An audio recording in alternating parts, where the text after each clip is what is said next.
Para personas inquietas, Capital Radio. El remate, con Miguel Ángel González Suárez.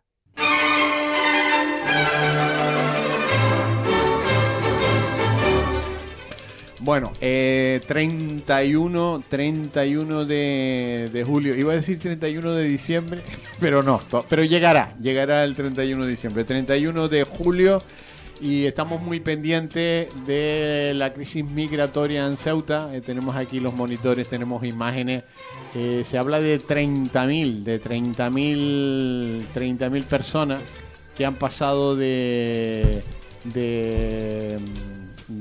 Marruecos a Ceuta. Bueno, aquí Jerónimo habla de 50.000. Jerónimo, buenos días. Buenos días, Juan, ¿cómo me vas a llamar? Estás bueno tú también, estás bueno. Miguel Ángel y a todos los oyentes. Sí, esta mañana las cifras que daba un representante de un sindicato policial en Ceuta, que vamos, a pie de obra, era de en torno a 50.000, porque la entrevistadora le decía, no, 40.000 y tal, no, 50, dice, no, yo creo que se aproxima más a 50.000. Hay que decir que vienes con tu alumno. Sí, con mi alumno predilecto, que se llama, ¿cómo te llamas tú? Se llama Adrián, igual que mi hijo. Y hay que decirle que no se puede tocar el micrófono porque produce ruido. Todo lo que toque produce ruido. No se puede tocar el micrófono para nada, ni moverlo, ni nada, porque produce un ruido. Se oye un montón. Solo hay que mirarlo, el micrófono, y si quieres hablar, nada más. Es el alumno tuyo, valenciano. ¿Cómo te llamas? Adrián, se llama Adrián igual que mi hijo. Bueno, hablábamos de 50.000, ¿no? Jerónimo, ¿qué te pasa hoy? No, está entrando, que entró un compañero ahí. ¿Qué te pasa? Está un compañero que está estaba mirando a ver si era, y creo que es Antonio Herrero el que... Sí, ¿pero qué te pasa? ¿Qué te pasa? Oye, todo el mundo está disparatado aquí en el... Eso por el calor. Está disparatado. Antonio, buenos días. Muy buenos días. Antonio Aldana. Vamos a intentar conectar con... yo no sé si está en Qatar, en Irak, en Irán, los Emiratos Árabes, no sé exactamente dónde está Moisés Pires, que me dice que ahora son allí las 13, pues son las 13:07. No sabemos dónde está. Vamos a intentar conectar con él. Tenemos a Moisés. Nos ponemos los auriculares, por favor, porque vamos a Moisés, no sabemos dónde está. Moisés, buenos días. Buenos días a todos. Buenas tardes desde los Emiratos. ¿Dónde está? Como ya no en los Emiratos Árabes Unidos. En los Emiratos, pero ¿en cuál? ¿En qué Emirato? Son 7. Pues sí, tienes razón, son una federación. O no lo puedes decir dónde coño está. No puedes decirlo, dime, no puedo decir dónde estoy y ya está. No puedo decirlo. Secreto del sumario, Moisés, buenos días. No puedes decirlo, ¿no, Moisés? Estás en el Golfo Pérsico, ¿no? Sí. Bueno, estamos en el interior del Golfo Pérsico, sí, correcto. Vale, bueno, pues no digas el sitio, si no se puede decir y ya está, para no localizarte. Bueno, habías terminado una misión y estás en otra, ¿no? No, seguimos en la misma, lo que pasa es que esta última se ha retrasado. O sea, en el momento que fuimos a Irak a hacer el salvamento del barco atacado, lo trajimos a la zona de fondeadero, y ahí estuvimos esperando todo lo que es la burocracia, el papeleo, los ajustes, los controles y tal, por 3 semanas. Y ayer mismo atracamos aquí en el puerto y hemos empezado las labores de descarga de la mercancía que todavía llevaba y que no fue destruida en ese ataque. Y estamos hablando de en torno a unas 40.000 toneladas de producto, ¿no? O sea, y en eso estamos. Lo que pasa, como tú bien sabes, hay que hacer demasiados controles para comprobar que no hay peligro. O sea, estamos hablando de una sustancia, el nafta, que es muy inflamable y que tenemos que tener todo absolutamente bajo control. Ya. Bueno, la situación es complicada allí, ¿no? Bueno, sinceramente reviste bastante tranquilidad y calma. O sea, hemos visto más movimientos militares, sobre todo en determinadas zonas, con estaciones de radar de estas portátiles, como digo yo, de estas que se pueden mover con con camiones y demás, baterías de misiles, vehículos blindados en determinados puntos sensibles, pero fuera de eso sí, tal vez más controles de lo que es la Marina. Vemos barco del guardacostas y de la Marina, y helicópteros, sí, helicópteros vemos bastante, pero no es eso que tú veas constantemente un ir y venir y demás, no, eso no lo vimos ni en Irak, ni en la parte que pasamos por Irán. Ya. Bueno, hay tranquilidad entonces, ¿dónde estás? Sí, mucha tranquilidad. De hecho, incluso antes de empezar, cuando ya estaba todo el conflicto montado en Dubái, la gente seguía viniendo aquí de vacaciones, ¿no? O sea, de hecho me encontraba gente, turistas que venían, no, como tú bien sabes, no en la temporada alta, porque aquí la temporada alta es en invierno, algo así como en Canarias y tal. Aquí en junio y julio recomiendan no venir porque hace un calor brutal. Y sí, todo tranquilo. O sea, estamos hablando de una de las ciudades como, no sé, más modernas del mundo, ¿no? O sea, todo con mucha tranquilidad. Bueno, ¿tienes previsto volver o todavía no?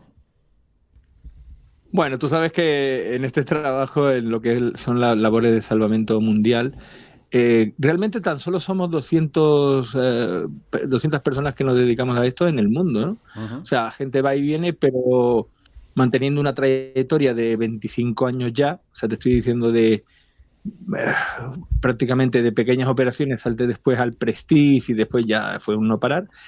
Bueno, siempre sabes cuándo vas, pero nunca sabes cuándo vuelves, ¿no?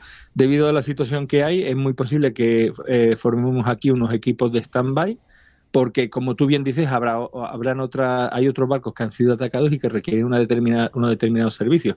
¿Qué ocurre? Que muchas de las grandes compañías, primero, no te hacen petroleros porque son muy complicados y el que ensucia paga, y segundo, que es una zona de conflicto. O sea, aquí todo lo que hemos venido a contratar hemos tenido que pagar prima de guerra, ¿no? O sea, ¿por qué? Porque, hombre, la gente va a trabajar, no a que le disparen, ¿no? Yeah. Y sí, o sea, ten en cuenta que estamos hablando de decenas de miles de dólares de diferencia, de una situación pre-conflicto al post-conflicto. Yeah. Moisés, buenos días. Cuando vengas, buenos días, don Jerónimo. Cuando vengas, tráenos de regalo un barril de petróleo. Que ahí está barato. Y a ti te lo dejan traer. Sí, no, a mí me lo dejan traer en la maleta. No, sí, os llevaré un recuerdito, hombre, para que veáis. para que veáis que os echo de menos. Tú estás al corriente de las noticias en España, ¿verdad? He leído algo que me ha preocupado sobremanera, y es la invasión o el salto de la verja de Ceuta. Era una situación previsible, porque estamos hablando de que el vecino del sur se comporta bastante descaradamente y provocando serios casus belli,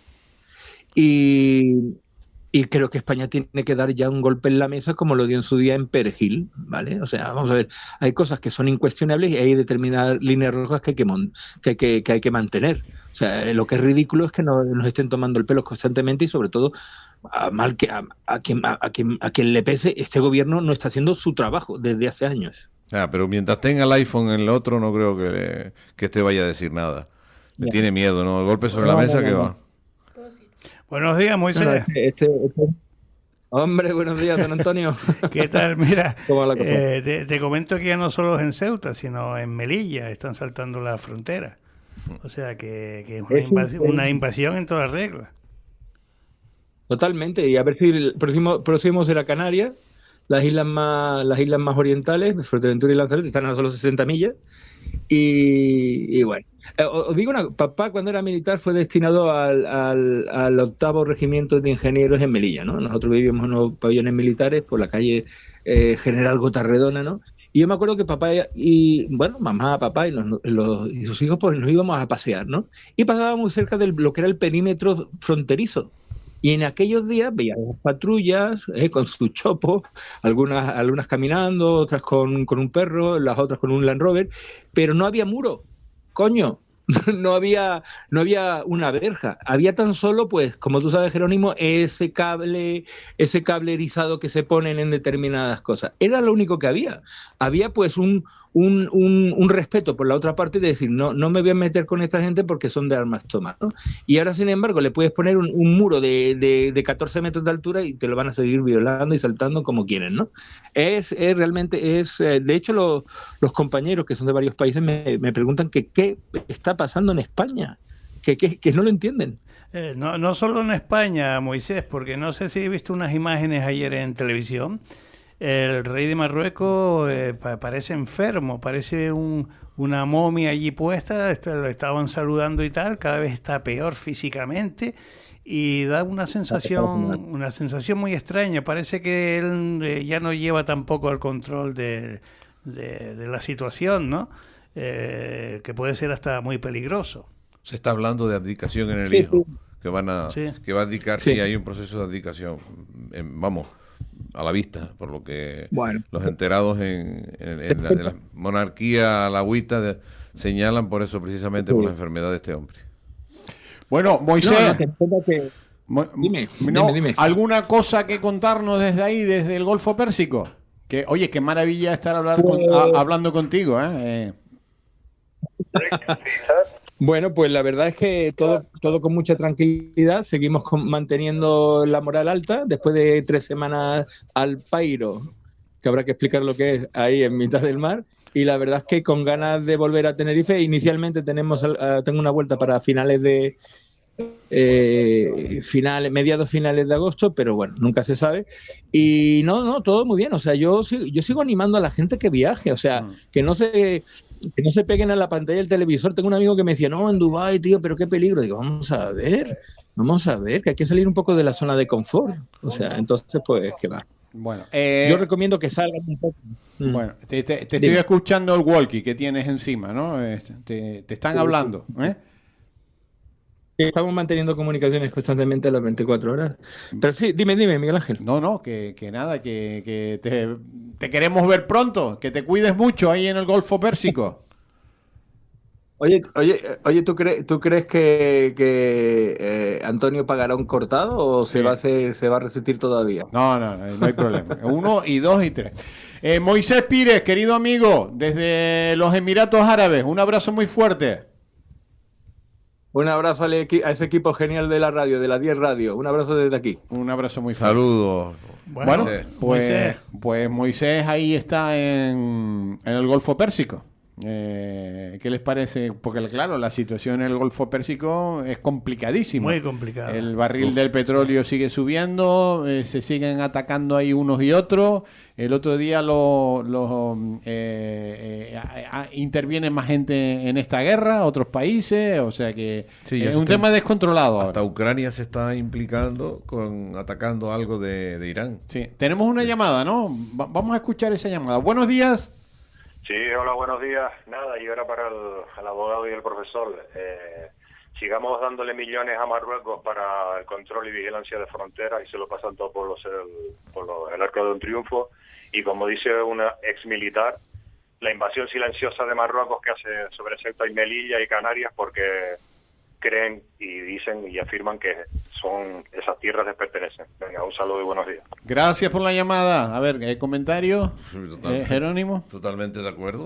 Sí. Hay una invasión silenciosa desde hace tiempo, en menor medida con Canarias, pero también instalándose con comercios, con una invasión social, ¿no?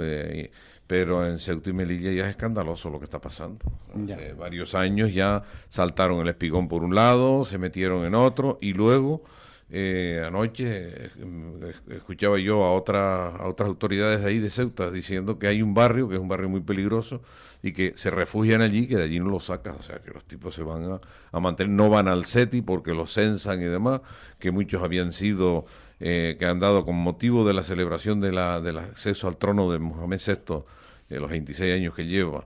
Han indultado. Han indultado un montón de personas que muchos han sido delincuentes peligrosos, otros que han estado aquí, que han cometido delitos en España, otros expulsados de España y de la Unión Europea, o sea, lo mejor de cada casa. Los que van a venir a pagarnos las pensiones, Antonio. Y Jerónimo, exactamente, Jerónimo, lo curioso es que los medios informativos fieles al Estado solo te hablan de crisis en Ceuta, cuando es una crisis de España. porque en Ceuta, por lo que he estado oyendo, hay 80.000 personas residiendo allí. Ahora han entrado 50.000 más. ¿Quién le va a pagar a esta gente la comida, la alimentación, o sea, la ropa? Parece todo. ser que todo esto hay que verificarlo, que los dos países, España y Marruecos, se han puesto de acuerdo para que empiecen ya a volver otra vez a Marruecos todas estas. Parece ser, pero bueno, vamos a ponerlo todo en cuarentena. Sí, pero ya han comenzado los saqueos, ¿eh? Ya Recuerda la hay otra vídeos vez. por internet enseñando comercios, los pocos comercios que se han atrevido a abrir, los están saqueando porque necesitan comer. No, la otra vez no se fue ni la mitad de los que entraron, aquellos nadando. Exacto. Cuando entraron aquellos que eran niños, dice que eran, que venían, que iba a jugar Ronaldo y no sé quién, que dice que había sido Sí. la excusa para... Sí. De todas maneras, el gobierno español está haciendo una dejación de soberanía, no ya de funciones de custodia y de seguridad de la población de esos territorios, sino de soberanía, porque está cediendo que te invadan, que entren como... Y esto me recuerda a mí el 75, en aquel momento, por una circunstancia... La Marcha Verde, ¿te sí, refieres? en aquel momento, por una circunstancia de que estaba el jefe del Estado grave, muriéndose, y el que iba a entrar no quería complicarse mucho la vida porque quería acceder a la corona de una manera más tranquila, que también hizo dejación, eso es mi opinión, aunque hay bastantes datos que lo acreditan de que lo mejor que hizo fue él y los ministros de Franco fue negociar la entrega la administración tripartita, aquella que se habló, que después ni tripartita ni nada, la invadió Marruecos, y es quien tiene, como Marruecos decía antes el compañero que nos precedía de tertulia, que el referéndum del Sáhara no se hará nunca, y el referéndum del Sáhara no se hizo, entre otras razones, porque se lo iba a hacer el ejército español, que el gobierno que era un gobierno militar con supervisión de la ONU, y los polisarios eran los primeros que no lo querían, porque decía que eran el gobierno, el país, los invasores y tal, y eso no se va a hacer jamás, no lo van a hacer, porque las partes no se ponen de acuerdo y porque Marruecos tiene aquello invadido, y yo creo que si lo hacen, y esto es una opinión, no hablo con datos, pero si lo hacen, ganaría Marruecos ampliamente, porque Antonio, ya tiene Sí, colonizado. no, efectivamente, o sea, eso fue una vergüenza la entrega del Sáhara, porque los saharauis de aquella época eran españoles, todos tenían el DNI español. Entonces fue una vergüenza cómo le entregaron esa parte, esa provincia de España a Marruecos. O sea, igual que ha hecho Sánchez recientemente, ¿no? Que entregó definitivamente el Sáhara a Marruecos. Ya. Estamos viendo imágenes de lo de Ceuta, es tremendo, ¿no? Porque Y siguen llegando, siguen llegando. Es tremenda, se ha abierto la puerta. Evidentemente, si están saliendo es porque alguien los deja salir de Marruecos. Eso está claro, Jerónimo. Totalmente, la policía Está mirando para otro lado. la guardia marroquí Está mirando para... Esta mañana recibía yo un vídeo que venía un camión y el policía marroquí les abría la puerta y lo dejaba entrar al mar por ese lado, pero vamos, puede ser un montaje, o sea, no tampoco me creo de que todo lo que te venga por las Está claro redes. que si hay una avalancha de gente que está saliendo de Marruecos es porque alguien los está dejando salir. Eso está claro. Pero bueno, esto era algo que se veía venir. Que se veía venir, ¿no? Sí. Que en cualquier momento iba a suceder, ¿no?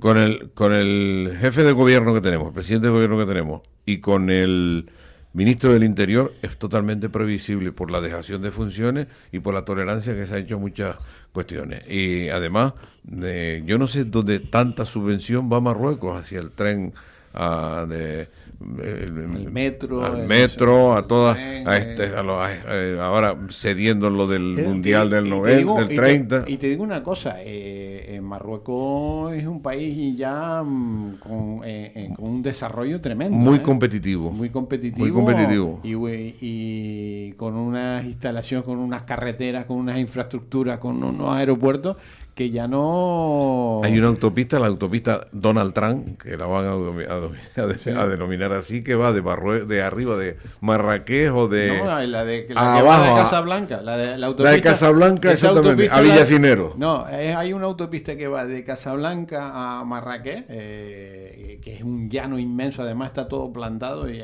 hasta el infinito está todo plantado. O sea, imagínense ustedes en agricultura, porque hay agua en esa zona, hay todo el agua que quiera. Pues hay una autopista que ni en Alemania tienen una autopista de esas características. Estamos hablando que puede haber 3 horas y media, 4 horas de autopista, pues una autopista impresionante, tiene unas infraestructuras, unos aeropuertos, siempre hemos pensado que son los desgraciados y de desgraciados nada, No, pues para nada. Marruecos tiene un problema muy grave, y es la juventud. La juventud en Marruecos no trabaja, no hay empresas donde puedan desarrollar su futuro, ¿no? Entonces, claro, molestan al turismo. Están continuamente pidiendo dinero. Pero todo eso ha cambiado, Antonio. No te creas que ha te cambiado. lo digo porque ya no es exactamente así, hombre, hay gente sin trabajo, igual que las hay en España y en Canarias, pero hay mucha actividad económica no te digo nada, pero en la construcción, cómo están construyendo ya no solo hoteles, viviendas, apartamentos, chalés, carreteras, o sea, hay mucha gente trabajando, que después haya gente que no trabaja, también la hay, pero hay mucha, y yo recuerdo la primera vez que yo estuve en Marrakech era agobiante, cuando te perseguían para vender, eso ya no es así, Hombre, es que mucha juventud ya está en Canarias y en Europa. Ya no es entonces el gobierno se los está quitando de encima. Ya. Bueno, vamos a ver. Pedro Sánchez iba para Ceuta. Vamos a ver cuándo llega, porque la hora que es todavía no ha llegado. ¿Y se va a atrever a ir?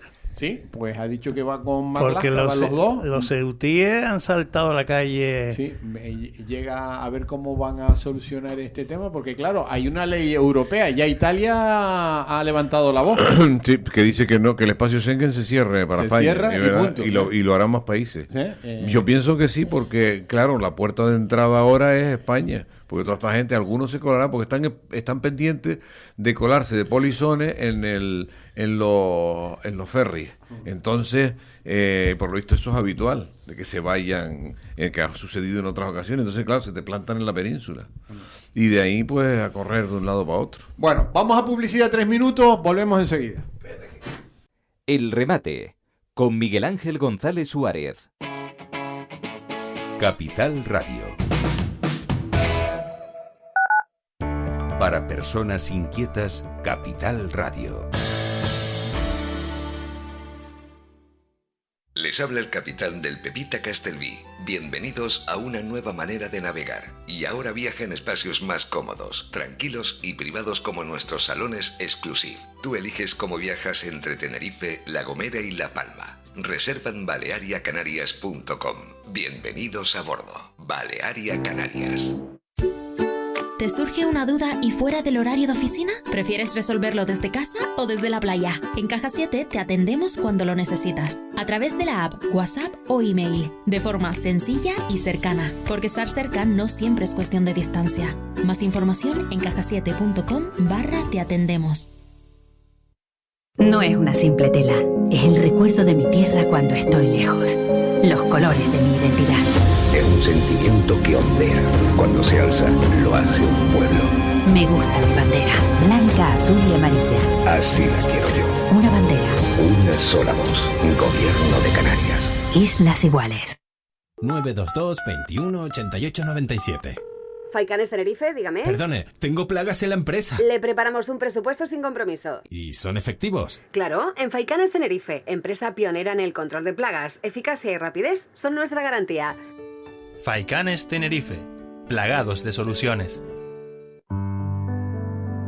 Si el tema del seguro de decesos y compañías de seguros es un difícil trámite para ti en un momento de recogimiento y dolor, en Velatorio Memorial La Laguna nos ocupamos de todo por ti. Trabajamos con todas las compañías de seguros, también directamente con particulares. Ven a vernos y te informaremos en Plaza del Cristo sin número o llámanos al 900-231-132 a cualquier hora del día.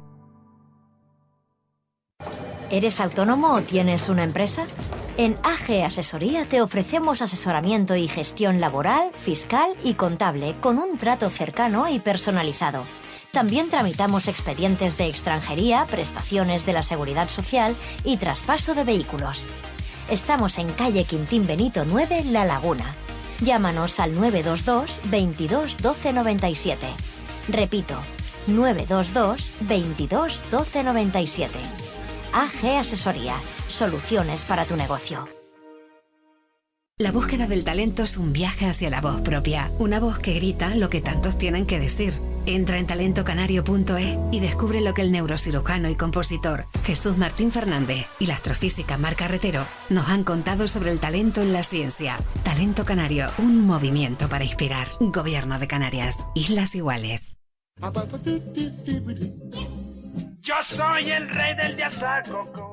La Consejería de Agricultura del Cabildo de La Palma aboga por la concienciación de la ciudadanía palmera por el bienestar animal. Y la ciudad gozar.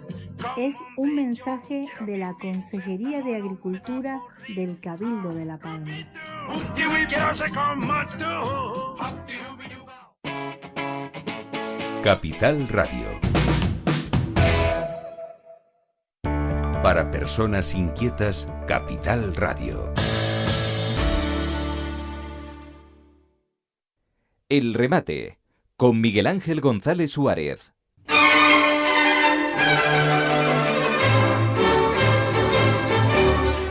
Bueno, se incorpora al equipo Antonio Herrero, que es periodista, además viene muy enfadado, cabreado, viene además con su tesis doctoral, con la tesis doctoral que la ha traído, que te lo agradecemos. Aquí está la tesis doctoral, territorios yihadistas, terrorismo, y su reflejo en los periódicos españoles. Aquí está la tesis de el doctor Antonio Herrero Vázquez. Aquí está y habla del 77 al 85. A ver, Antonio, antes de nada, buenos días. Buenos días, a ti y a todos tus oyentes. Estás enfadadísimo. Hombre, vengo bastante cabreado porque ayer una entrevista con un contertulio que trajiste, entre otras cosas,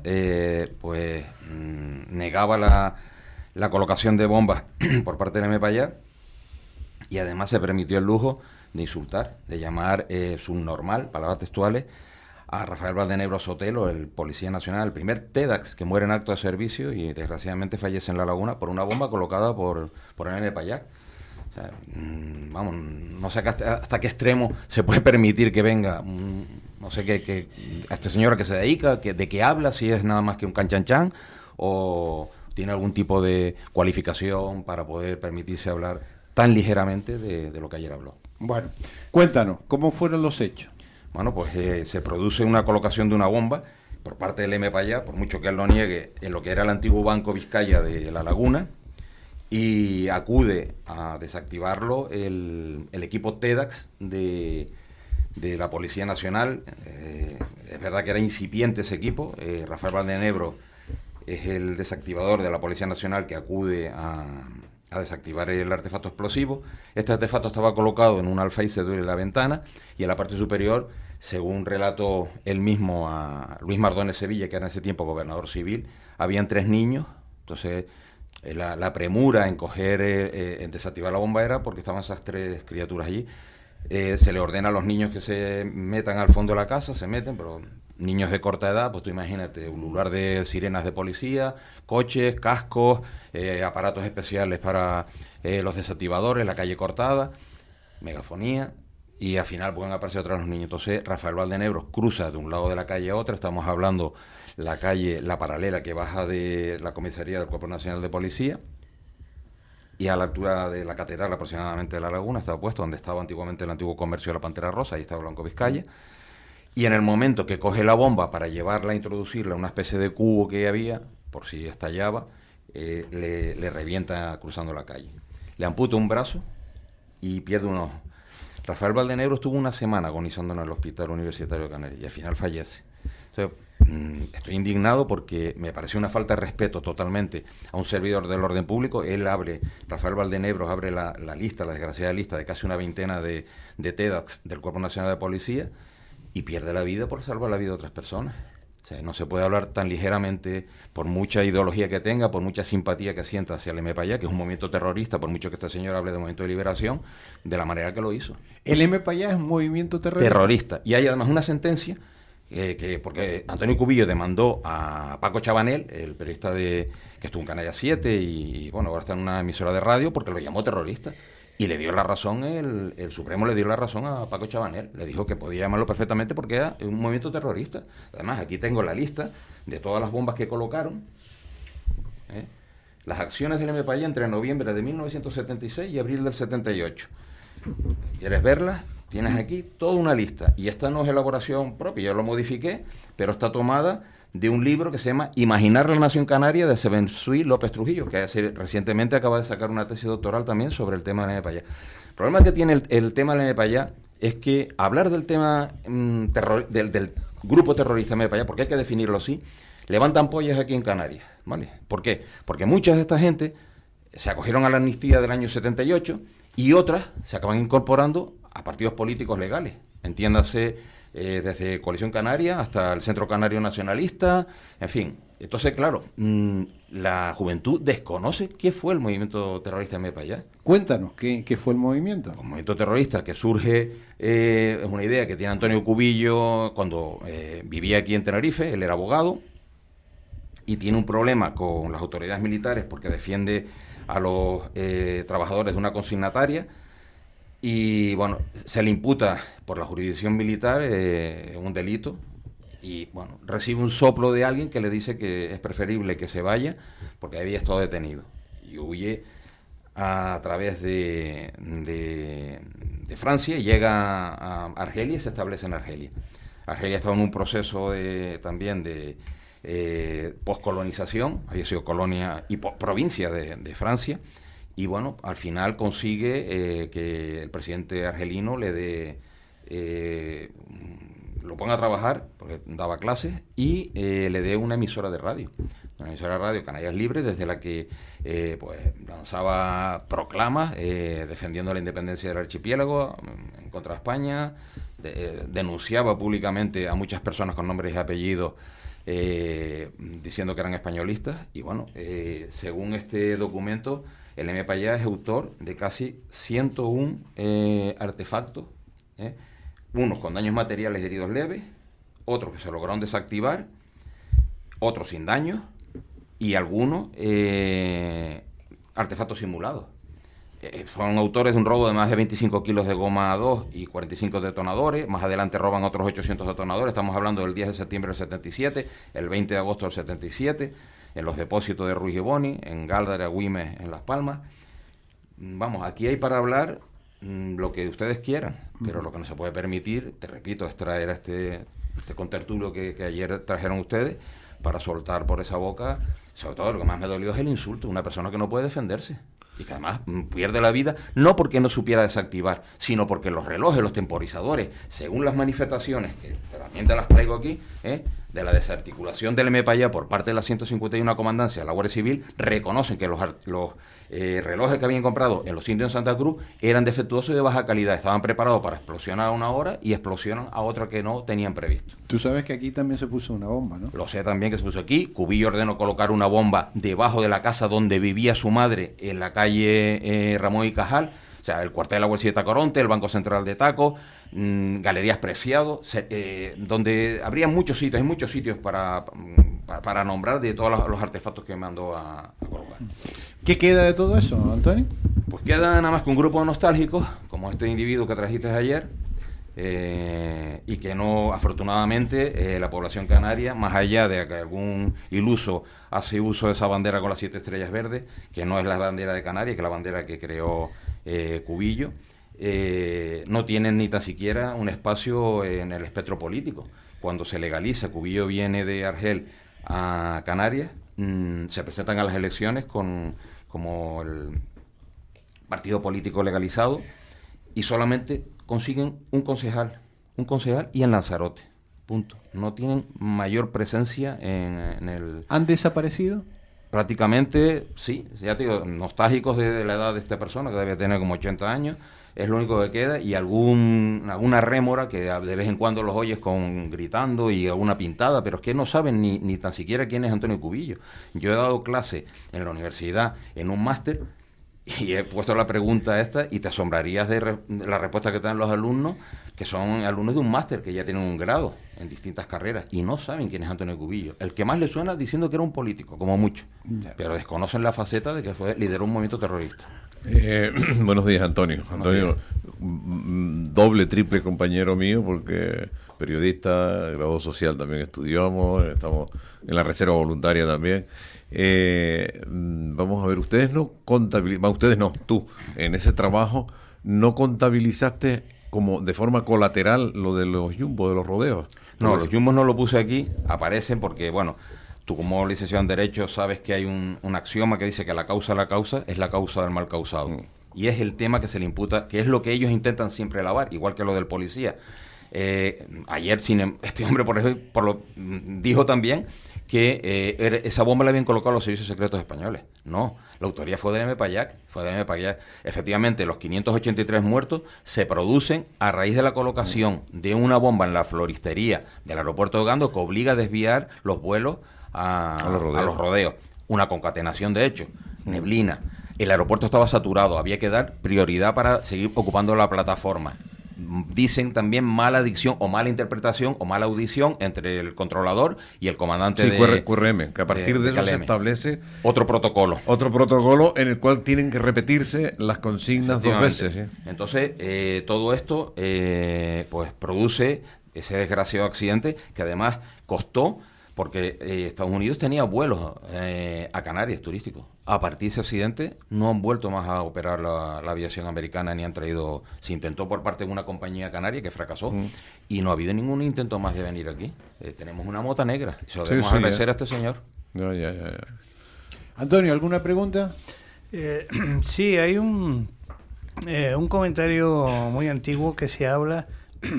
No recuerdo el nombre, ¿no? O sea, el MPAYAC tuvo un infiltrado, ¿te acuerdas? Que fue el que al final le dio la puñalada, ¿no? Y esa persona le propuso a Cubillo, era un infiltrado del gobierno español, le propuso a Cubillo suministrarle armamento, o sea, explosivos y tal. ¿Eso fue verdad o fue mentira? Porque se habló de que el propio gobierno era el que suministraba ese armamento. Eso es falso rotundamente, inveraz, y es una mentira como un día de fiesta o como un piano. Se desarticula en el MPAYAC precisamente por la metedura de pata de uno de sus integrantes, el famoso comandante Guetón. No se le ocurre otra cosa a este individuo que vivía aquí en La Laguna, en la pensión Guanapay, que se saca una foto en un fotomatón con una gorra, una boina con una estrella de 5 puntas y se llamaba FAG, FAG, Fuerzas Armadas Guanche. Este tenía una novia con la cual alardeaba, una novia de taco con la cual alardeaba de que él era el comandante por parte de Cubillo. Esto sí llega a oídos porque la Guardia Civil estaba muy preocupada con que se le escapara, y sobre todo el gobierno de Adolfo Suárez se le escapara el tema, porque era bastante preocupante. Porque hay un hecho político que sí consigue Cubillo, que es que intentó presentar una moción de independencia ante la OUA, cuando tenía su sede en Addis Abeba, en Etiopía. Y entonces ahí sí que se ponen las pilas el gobierno español y envían a la florinata de la Guardia Civil, a los servicios especiales, el embrión de lo que ahora es la UCO, por ejemplo, y eso sí que se infiltran en el MPAYAC. Y por culpa de ese individuo se articula prácticamente toda la rama militar del MPAYAC, pero no hubo ni suministró armas. Eso es el mantra que siempre, como soltó ayer este individuo, de que había puesto las bombas el Estado español. Otra cosa, Antonio, el atentado a Cubillo, ¿qué pasó ahí? El atentado a Cubillo es lo único que dijo de verdad ayer.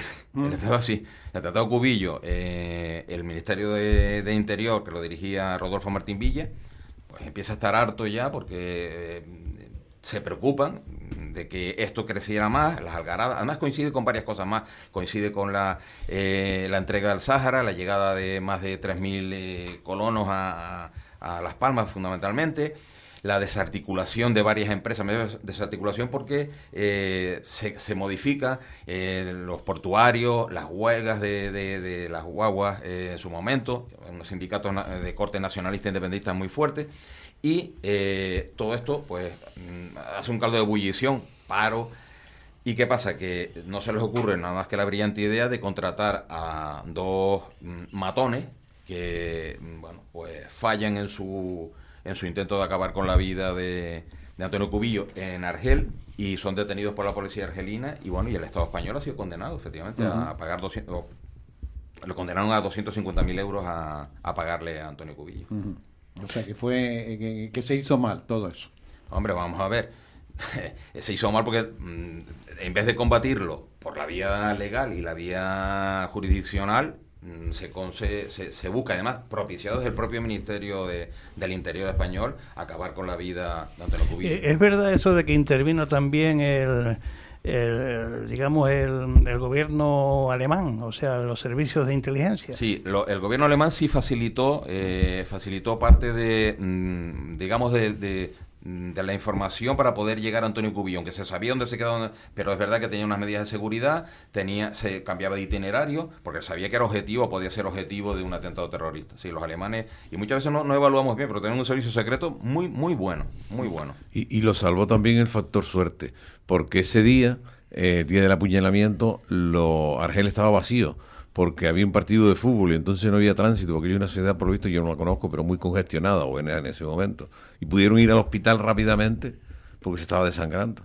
Y eso fue una suerte que tuvo, bueno, me parece bien para que salvara la vida. Pero yo lo que quería señalarte, cuando dijiste antes que se puso las pilas el gobierno, y se puso las pilas también porque la UA, recuerdo en esa época, que había mandado embajadores no lo que entendemos diplomáticos, sino observadores a Canarias, a ver si la verdad era la mayoría africana que Antonio Cubillo decía, y tal, y cuando vinieron aquí, vieron que todos aquí, ahora vemos algunos negros los que han venido, negritos, pero los únicos negros que había en aquella época eran los guineanos, los de Guinea, que eran, españoles, otros españoles, porque muchos guineanos eran de los que se marcharon de la dictadura de Macías, pero que entonces eso también le dio un retroceso a la propia UA, le quitó importancia al planteamiento de Cubillo, vamos.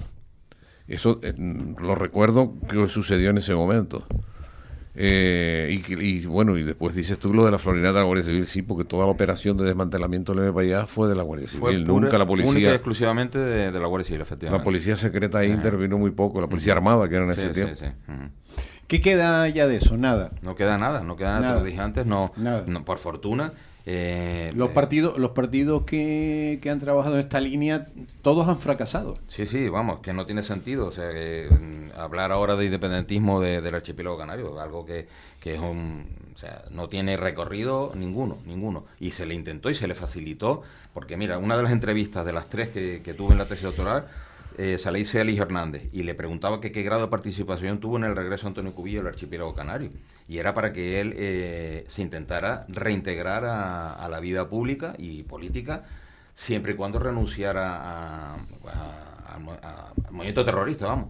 Y él fue uno de los... Pero eso se consiguió. Eso se consiguió, sí. Mira, solamente se le impuso, me contaba Eligio Hernández, que se le impuso una fianza de 300.000 pesetas nada más. Lo único que había que hacer, una vez llegase desde Argelia a Gando, era detenerlo y trasladarlo a Madrid y ponerlo a disposición de la Audiencia Nacional. Se pagó la fianza y quedó en libertad. Llegó a Tenerife y fue recibido en el orden de multitudes. En esta vuelta, uno de los que consiguió que viniera era un hijo de un diputado republicano, Helio Rodríguez Figueroa. Y bueno, él aceptó de buen grado las condiciones impuestas por el gobierno de la nación para su regreso. Las condiciones no las puso el gobierno, las puse yo, Eligio Hernández, y las aceptó de buen grado. Lo que no iba a hacer era ponerlo en libertad, nada más llegar, ni meterlo en un calabozo. Lo puse a disposición de la Audiencia Nacional en el primer vuelo. Y después de prosperar la moción que tenía previsto presentar Cubillo ante las Naciones Unidas con el apoyo de la Organización para la Unidad Africana, ¿hubiese supuesto un cambio de la soberanía de España sobre Canarias? No tenía ningún sentido. En aquella época vino una misión de la OEA y hay un montón de anécdotas al respecto. Hay una realidad, y es que el independentismo canario tuvo dos personajes absolutamente secundarios. Uno, Secundino Delgado, que es el creador de todo este tema, y era un hombre de segunda fila que solo se conocía en Tenerife y no dejó escrito ninguna cosa relevante. El otro fue Antonio Cubillo, que tenía un poco más de formación. Ya. Bueno, te pones los auriculares, Antonio, porque en esta emisora de radio, para nosotros los más importantes son los oyentes, ¿no? Y los oyentes llaman. Buenos días. Hola, buenos días. Mire, yo voy a ser corto. Está claro que la independencia de Canarias siempre ha sido una quimera, pero en programas sucesivos podrían hablar de lo que ha sido la realidad del canario de a pie durante todos los 500 años. Nada más, muchas gracias y buenos días. Gracias por la llamada. Bueno, una opinión de un oyente, sí. Que todas las opiniones son respetables. Antonio. Sí, yo tengo una pregunta. ¿Qué pasó en Venezuela? Porque tengo entendido que el M-Payá cuajó en ese país, ¿no? En Venezuela lo que se creó fue el MIC, Movimiento Independentista Canario. No tiene que ver con, o sea, otro movimiento distinto. Este sí que era un movimiento más político y sobre todo recaudador de dinero entre la colonia canaria en Venezuela, que era el que prestó apoyo económico, amén de haber enviado algunas cartas, de las cuales conservo, de amenazas a políticos y a gente relevante de aquí. Hay que hacer mención a dos intentos de atentado que planificó el M-Payá, y uno fue el asesinar al capitán general de Canarias en aquel momento, Mateo Prada Canillas, y a un senador de UCD, Rubens Enrique, fallecido hace 2 años. Y el método era, que ahora nos asombramos que se están utilizando, pero ellos planificaron utilizar un avión de aeromodelismo cargado de explosivos y lanzarlo contra ellos. No quedó nada más que esto cuando los desarticulan, y detrás de la operación había un miembro de la Policía Armada, que luego militó en un partido político legalmente constituido. Ya. ¿Quién era ese? Y es compañero nuestro de algunas carreras que hemos estudiado nosotros. ¿Quién es? Pedro Aniceto Medina Calero. Sí, ¿Y qué relación? Es de tu promoción de periodismo. No terminó. ¿Qué relación tuvo al final el M-Payá con el secuestro de Eufemino Fuentes en Las Palmas? Porque fue una historia ahí que quedó como muy... Ahí se cruzan un tema de delincuencia habitual, más venganzas contra Eufemino Fuentes, y yo creo que el M-Payá, Cubillo, que era el más inteligente de todos los que militaban ahí, pues aprovecha la coyuntura para, yo creo que un poco reivindicar ese papel de secuestrar y acabar con la vida. Pues Eufemino venía con un bagaje de ser hombre del régimen, tenía una fama de haber sido de todo. Y entonces el M-Payá pues aprovecha ese halo que había en contra de Eufemino Fuentes para pues tomar ellos la autoría, y además incluso se ve involucrado el delincuente el Rubio, que estoy convencido que él no tenía nada que ver con el M-Payá, aunque es verdad que intenta mantiene contactos con Antonio Cubillo, pero no creo que tuviera absolutamente nada de ser un militante destacado como eran otros que sí detuvieron. Antonio, la independencia de Canarias es una quimera. Sí, la independencia de Canarias es una quimera, pero no de ahora, desde hace muchísimos años, desde que surgieron estos primeros movimientos en los años finales de los años 60-70, no tiene ningún tipo de sentido. O sea, somos España, aquí hay una serie de garantías, derechos y libertades que seguramente con otro señor ni se podría mantener, no solamente los derechos y libertades, sino que acabaríamos siendo pues plataforma de otra serie de países con los que él mantenía contacto. Dijiste que el MIC es anterior al M-Payá, ¿no? El MIC es anterior al M-Payá, sí. Y además no tenía esa relación, o sea, no se le puede nunca vincular con que ellos fueran autores de autoría de ningún tipo de artefacto explosivo. Pero sí es verdad que la colonia canaria en Venezuela es la más importante, y sí que consiguieron pues recaudar fondos. Hay muchos panfletos que por ahí circulan, la universidad tiene algunos en la biblioteca, y algunas cartas de amenaza que sí tengo yo, una por lo menos tengo elaborada por el MIC. Mira, citaste antes a Secundino Delgado. Secundino Delgado, el padre del nacionalismo canario, yo sí lo entiendo así, pero del independentismo no sé, porque él además lo que era autonomista. Que autonomista en aquella época se puede considerar no independentista, sino, la palabra, no era autonomista, se puede considerar autonomista, pero él le da otra denominación, pero independentista. Yo en las cuestiones que he leído, no he leído muchas, pero de Secundino Delgado he leído algunas cosas, no habla nunca de independencia. No lo digo yo, sino que ellos lo ponen como paradigma en todos sus carteles. Sí, que lo citaste, dije yo. Lo cita porque lo cita lo citas desde el trabajo, en la tesis. Fue una moda que tuvo en España, ¿no? Que todo el mundo quería una autonomía, hasta unos barrios de Andalucía pidieron ser autónomos. O sea, bueno, si te remontas, Antonio, a la Primera República, tiene el cantón de Cartagena, sí. Que era... Sí. Bueno, se nos acabó el tiempo. Antonio, ¿algo que no hayas dicho que quieras decir, que quieras destacar? Primero darte las gracias por permitirme por supuesto, aclarar. Esta radio está abierta. Aclarar esto. Y segundo, cuando se habla en un medio de comunicación, por lo menos se tiene que venir mínimamente informado y no largar lo que largó esta persona ayer, sobre todo llamar como llamó al artificiero, porque es algo que yo por mi parte no lo voy a tolerar, y soy amigo de sus dos hijos, porque cuando él muere, Miguel tenía 6 meses y Rafa tenía 2 años y dejó una viuda, y no se puede tolerar ese tipo de insultos, porque murió defendiendo al resto de la ciudadanía. Punto. Bueno, Antonio, nos queda un minuto. Sí, yo tengo una pregunta, la última. Rápido. Sí, hay partidos políticos en la actualidad que quieren recuperar la bandera no de las 7 estrellas, las 8 estrellas.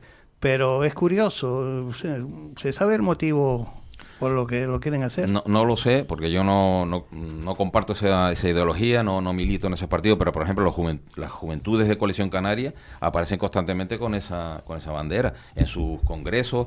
Hace poco el presidente fue a clausurarlo y en un lado del estrado estaba la bandera con las 7 estrellas verdes. No lo sé por qué lo usan. Bueno, Antonio Aldana, hasta septiembre. Jerónimo González, hasta septiembre. Antonio Herrero, gracias. A ti, Miguel Ángel. Esperemos escucharte más veces. Un abrazo muy bien. fuerte. Nos vamos. No se vayan de la sintonía de la 10 Capital Radio. El remate con Miguel Ángel González Suárez.